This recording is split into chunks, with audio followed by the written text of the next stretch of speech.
Shalom, shalom, apa kabar semuanya? Selamat pagi Mama, selamat pagi Papa, selamat pagi anak-anak semua. Miss Willy doakan semuanya dalam keadaan sehat. Pagi ini kita akan mengadakan renungan pagi bersama. Anak-anak, sebelum kita merenungkan firman Tuhan, marilah kita berdoa. Tuhan Allah Bapa kami yang bertahta di dalam kerajaan surga, terima kasih Tuhan untuk anugerah dan penyertaan-Mu sehingga kami bisa bangun dengan badan yang sehat dan segar. Sebentar kami akan mendengarkan firman Tuhan. Tolong buka mata hati kami untuk firman-Mu. Tuhan, kami siap untuk mendengarkan firman-Mu. Amin. Papa dan Mama dan anak-anak yang terkasih di dalam Kristus, hari ini kita akan mendengarkan firman Tuhan dengan tema bersabar di dalam setiap keadaan. Tema tersebut diambil dari Galatia. Sebelumnya, izinkan saya untuk sharing tentang pengalaman hidup saya. Beberapa waktu yang lalu, saya mencoba untuk menanam sebuah umbi. Tidak hanya sebuah, sebenarnya ada beberapa buah umbi. Saya mendapatkan pengalaman dan pengetahuan sedikit dari seorang bapak petani bunga yang ada di Parongpong, Lembang. Nah, saya diajarin untuk menanam umbi bunga gladiol. Umbinya seperti ini. Nah, umbi gladiol ini cukup besar. Dengan pengetahuan yang terbatas, saya mulai menanam umbi gladiol dengan percaya diri. Ada 7 umbi yang akan saya tanam. Saya tanam semua umbi di dalam 3 pot. Lalu saya membuat umbi itu tertutup oleh tanah. Karena syaratnya seperti itu, kata bapak petani bunga yang ada di Parongpong sana. Umbi gladiol itu harus tertutup dengan tanah. Menginjak 1 minggu, belum ada perubahan yang tampak pada umbi tersebut. Sepertinya tunasnya juga belum keluar. Tapi rasa saya masih biasa-biasa saja. Saya masih menyiramnya setiap hari. Saya masih berbahagia dan percaya diri dan yakin bahwa suatu hari nanti umbi ini akan tumbuh menjadi tanaman yang indah, cantik, dan menghasilkan satu bunga gladiol yang bagus. Menginjak minggu kedua, saya mulai penasaran. Ada satu rasa yang muncul. Ada pertanyaan, mengapa umbinya kok tidak keluar juga tunasnya? Saya mulai membandingkan dengan biji yang lain. Contohnya, seperti biji bunga kertas yang dengan cepat setelah ditabur itu akan tumbuh. Tetapi yang ini berbeda. Sudah 1 minggu berlalu, tetapi tidak ada yang perubahan, tidak ada yang kelihatan perubahannya. Tapi saya masih tetap menyiramnya. Menginjak minggu ketiga, belum juga ada perubahan. Saya makin penasaran, apa yang sebenarnya terjadi? Saya mulai bingung. Karena petani Parongpong itu tidak pernah memberitahu saya berapa lama akan muncul tunas pada umbi gladiol saya. Wah, saya sudah mulai khawatir. Saya takut kalau saja umbi gladiol saya tidak berhasil tumbuh. Tetapi saya tetap menyiramnya. Menginjak minggu yang keempat, masih belum ada tunas yang tumbuh sedikit pun. sudah mulai jengkel nih. Jangan-jangan umbinya busuk. Pikiran negatif saya menyelimuti saya waktu itu. Tapi meskipun seperti itu, saya masih tetap menyiramnya loh. Masih ada harapan sedikit bahwa umbi itu akan tumbuh. Saya mulai mengeluh, jangan-jangan umbi saya tidak akan tumbuh lagi, tidak bertunas. Tetapi saya selalu memastikan bahwa umbi-umbi saya, ketujuhnya, tertutup oleh tanah, dan saya selalu menyiramnya.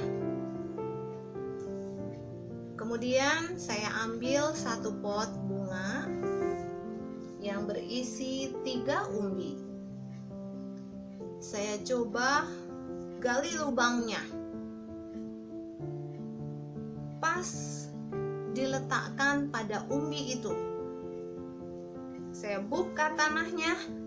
Lalu apa yang terjadi? Saya terkejut. Ternyata ada tunas kecil yang tumbuh pada umbi itu. Saya semakin penasaran dan ingin tahu. Sebenarnya apa yang terjadi, kok lama sekali nggak tumbuh juga?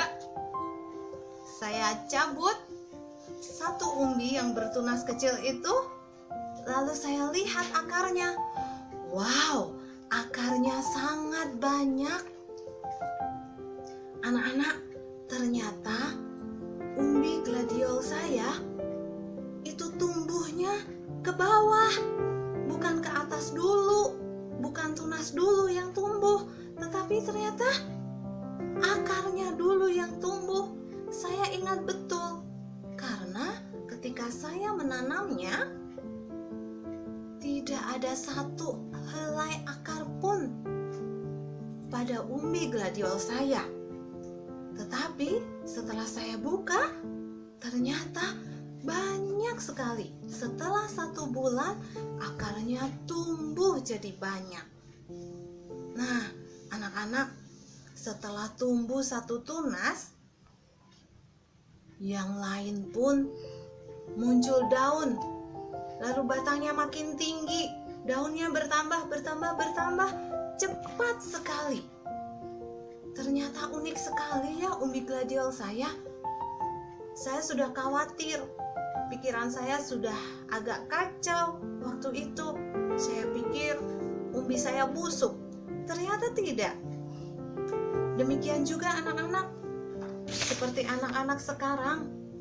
Anak-anak harus belajar di rumah, tidak boleh ke sekolah dulu, harus melakukan PJJ. Anak-anak tahu PJJ? Yaitu pembelajaran jarak jauh. Untuk apa? Untuk mencegah penyebaran virus corona. Kita harus mau belajar meskipun tidak di sekolah. Bapak Ibu guru sudah siap dengan memberi tugas dan pembelajaran serta teori-teori yang ada. Anak-anak dibantu oleh orang tua untuk tetap belajar meskipun tidak sekolah. Mungkin pada hari pertama PJJ, anak-anak masih senang, rasanya happy begitu ya, karena seperti libur. Menginjak 1 minggu, anak-anak mungkin sudah mulai bosan. Lalu minggu yang kedua, mulai tanya kepada papa atau mama, "Mami, kapan ya masuk sekolah?" Tapi anak-anak harus sabar. Kita harus menumbuh kembangkan kesabaran ini. Sifat sabar itu sifat yang baik yang harus dikembangkan di dalam keluarga kita. Apakah anak-anak masih ingat buah-buah roh? Ya, salah satunya adalah kesabaran. Mari kita buka Alkitab dari Galatia pasal 5 ayat 22. Saya akan membacakan. Tetapi buah roh ialah kasih, sukacita, damai sejahtera, kesabaran, kemurahan, kebaikan, kesetiaan. Dilanjutkan ayat 23, kelemah lembutan, penguasaan diri, dan tidak ada hukum yang menentang hal-hal itu. Anak-anak, dari Galatia sudah diberitahukan bahwa kita harus mempunyai kesabaran. Mulai sekarang, anak-anak harus sabar kepada orang tua, sabar kepada adik, sabar kepada kakak, dan juga sabar mengikuti PJJ dari rumah.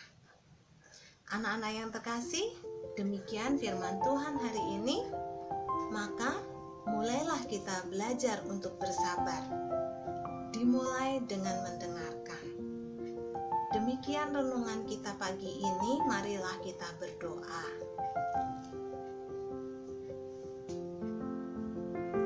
Terima kasih Tuhan untuk firman Tuhan yang boleh kami terima, yang boleh kami dengarkan pada pagi ini. Semoga firman Tuhan menjadi alas dan dasar bagi hidup kami ketika kami harus belajar untuk bersabar di dalam keadaan apapun. Seperti saat ini Tuhan, kami harus belajar di rumah. Kiranya Tuhan mau berikan kesabaran yang lebih lagi kepada kami. Berikan kesabaran juga kepada anak-anak, kepada orang tua, dan kepada semua anggota keluarga ketika harus menghadapi keadaan yang sulit ini. Terima kasih Tuhan untuk firman-Mu.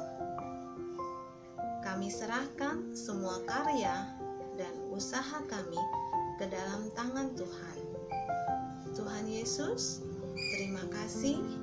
Tuhan Yesus, berkati keluarga kami.